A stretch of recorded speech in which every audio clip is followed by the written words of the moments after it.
time I went to South Korea, some of you have heard this story before. I have been general overseer for some 5 years. I've tried everything. The church wasn't growing. I would do Bible study. I would do special seminar. I would fast. I would pray. The church just refused to grow. Then I heard of a man in South Korea called Yonggi Cho. And they told me he has the largest church in the world. So I said, I better go and see him. And we went. And for the first time in my life, I heard a pastor say with his mouth from the pulpit, please, those of you who have come to church today, don't come next Sunday. Because he was holding 7 services on Sunday. His auditorium could hold about 50,000 people. And so he's saying to those because you can't come in this Sunday, don't come next Sunday, so that the others who could not come this Sunday will be able to come next Sunday. I said, God, I am praying that people will come. Here is somebody who is begging that those who come this Sunday should not come next Sunday. And he told us his secret prayer. And they took us to a mountain, which is his prayer mountain. Big mountain. And they dug little holes into the mountain. People can crawl inside and pray. There's no room to stand. You either kneel or you lie flat on your face. And they took all of us, because we came from all over the world, they took all of us to that mountain to go and pray. I knew why I came. I crawled into one of the mountains, and there were thousands of people in other little caves. And so the hill, he said, was vibrating from the prayer of so many people. And I wanted to return home, Almighty God, to see my church grow. And I began to pray, and I forgot time. I apologize. By the time I realized what was happening, hours had passed. And the people who came with me were waiting for me in the bus.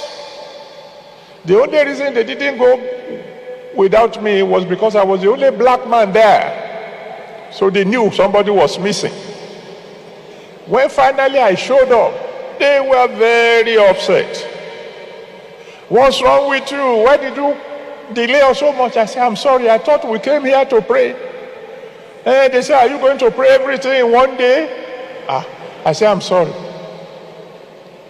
They were so upset with me that they didn't talk to me all the way back to town. And I was very glad, because my spirit was still roaring. I was still praying, even though I wasn't praying out aloud. I cried to God that there must be a revival in my nation. My church must grow.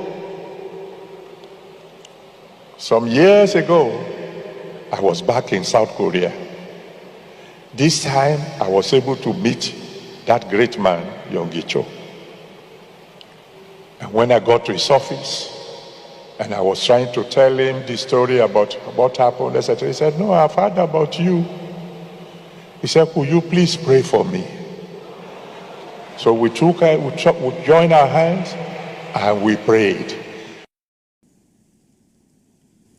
Yonggi Cho taught me the practical steps to sustainable church growth. I registered as a student, not online, spiritually. Since 85, he kept illuminating my spirit, showing what to go. Our first explosion of cell growth came through his book, Building Successful Home Cells.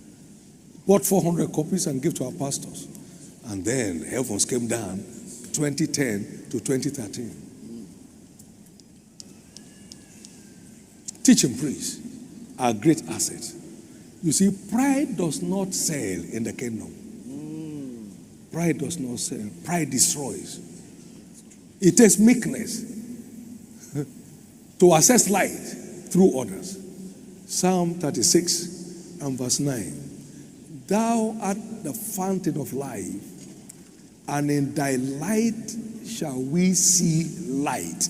So these teaching priests have caught some light, and in their light we see light. How do you know that in 1985, all our state overseers, they were sent to Korea?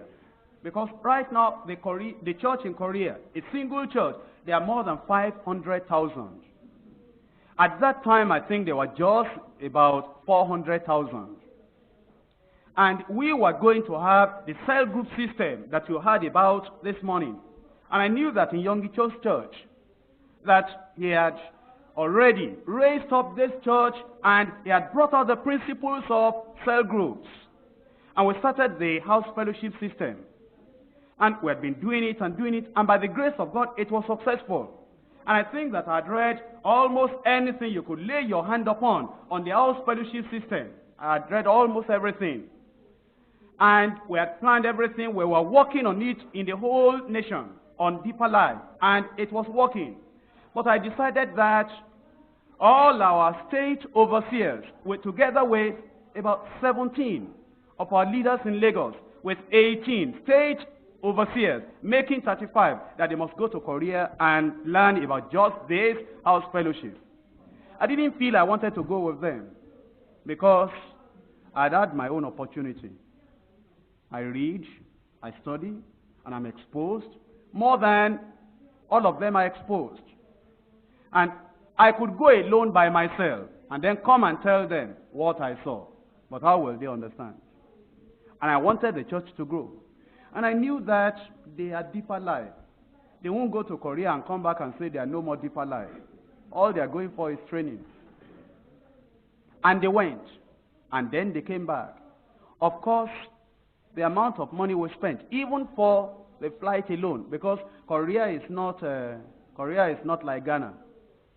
You will be in the aeroplane. If you had wanted to really fly in an aeroplane and you were excited, when you get to aeroplane and you are going to Korea, you'll be saying, why did I decide to go? You'll sit down and say that it's so long. But they got there and they saw everything that was going on there. Then they came back to Nigeria. Since I was born, I've never been in Korea. All our leaders, they have gone. But it doesn't bother me. I want the church to grow. And whatever will help the church to grow, let's all do it. Let's all make it available. And here we are in a church growth now by the grace of God. When we learn something, and then we go through the Bible. So if I didn't tell you, you will not know that we even learned anything from Korea. You'll think, oh, Deeper Life people, they just dig it out on their own. I listened to this brother this morning on cell groups. And I was telling, who was I talking to? I was telling Brother Augustine Odi, I said that, look at this pastor that we sent to Korea, that is doing more than Korea. Because I've listened to the cassettes that they listened to when they went to Korea on house fellowship. In fact, listening to that cassette, I don't think I will find only a single page to even write down. And these people came back from Korea and they developed the house fellowship that they are preaching, and you write 8 pages, you write 10 pages. That's how it is. But that's because we're exposing them. We're exposing them.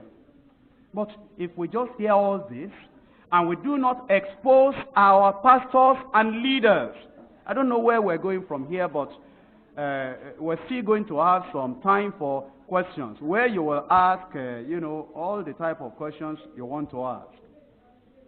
And maybe we'll still have another conference similar to this. And some people who should be